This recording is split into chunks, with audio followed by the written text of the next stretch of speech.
Selamat datang. Kali ini kita akan kupas tuntas sebuah ide besar dan kita akan pakai visual yang keren biar gampang dipahami. Coba dibayangin, gimana rasanya ngurus negara kalau data yang kita punya tuh kayak gambar di kiri ini. Acak-acakan, nggak nyambung satu sama lain, pokoknya berantakan banget. Nah, hari ini kita bakal ngikutin perjalanan ambisius Indonesia buat beresin masalah ini. Sambil jalan, kita juga bakal belajar soal cetak biru universal yang bisa dipakai buat ngebangun proyek software raksasa manapun.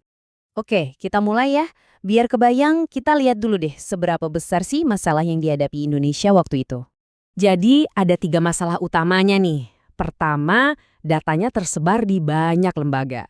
Kedua, nggak ada koordinasi. Dan ketiga, formatnya beda-beda, nggak standar.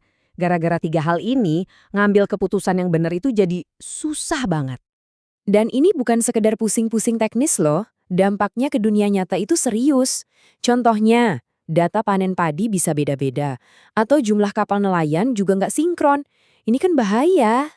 Nah, melihat kondisi ini, Presiden Indonesia akhirnya turun tangan dan ngasih mandat untuk sebuah solusi yang bisa dibilang radikal. Lahirlah visi yang namanya Satu Data Indonesia. Tujuannya simpel tapi ambisius, mengubah semua kekacauan data tani menjadi sesuatu yang jelas dan teratur. Ujung-ujungnya yang mau dicapai itu adalah sebuah gudang data nasional. Jadi pemerintah bisa ngambil keputusan penting pakai data yang up to date saat itu juga, secara real time. Pertanyaannya, proyek segede ini mulainya dari mana coba? Ya, sama kayak mau bangun gedung pencakar langit, kita butuh cetak biru.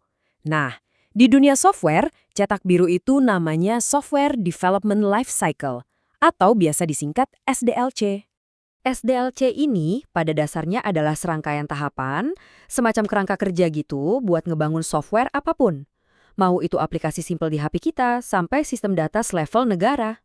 Di model klasiknya, SDLC ini memecah proyek raksasa jadi 6 langkah yang lebih gampang diatur. Ada perencanaan, terus analisis, lanjut ke desain, baru deh implementasi, pengujian, dan yang terakhir pemeliharaan. Dengan alur ini, proses dari ide sampai jadi produk tuh jadi lebih jelas dan logis. Yang menarik nih, cara ngikutin cetak biru ini ada macam-macam. Ada yang namanya metode waterfall.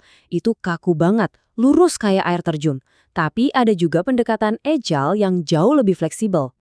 Tapi ya namanya juga rencana kan? Secanggih apapun petanya, pas di lapangan, cetak biru SDLC ini ketemu sama tantangan yang nggak gampang.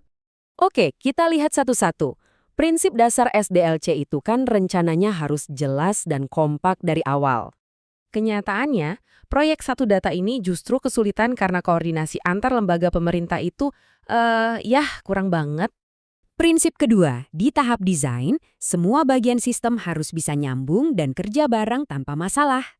Tapi lagi-lagi, ada faktor manusia yang jadi penghalang. Muncul istilah ego sektoral. Jadi tiap departemen merasa paling benar dan susah diajak kerjasama. Hasilnya, desain sistemnya jadi saling tabrakan. Dan yang terakhir, tentu aja kita butuh tim yang jago buat membangun sekaligus merawat sistemnya nanti. Tantangannya lagi, ternyata banyak banget lembaga pemerintah, apalagi di daerah yang sumber daya manusianya belum siap. Keterampilan dan sumber dayanya, einfach, nggak cukup. Jadi pertanyaannya sekarang, gimana dong caranya ngelewatin semua rintangan yang lebih ke arah manusia dan organisasi ini? Nah, dari semua tantangan itu, penelitian ini nemuin ada 8 faktor kritis yang jadi penentu suksesnya proyek kayak gini.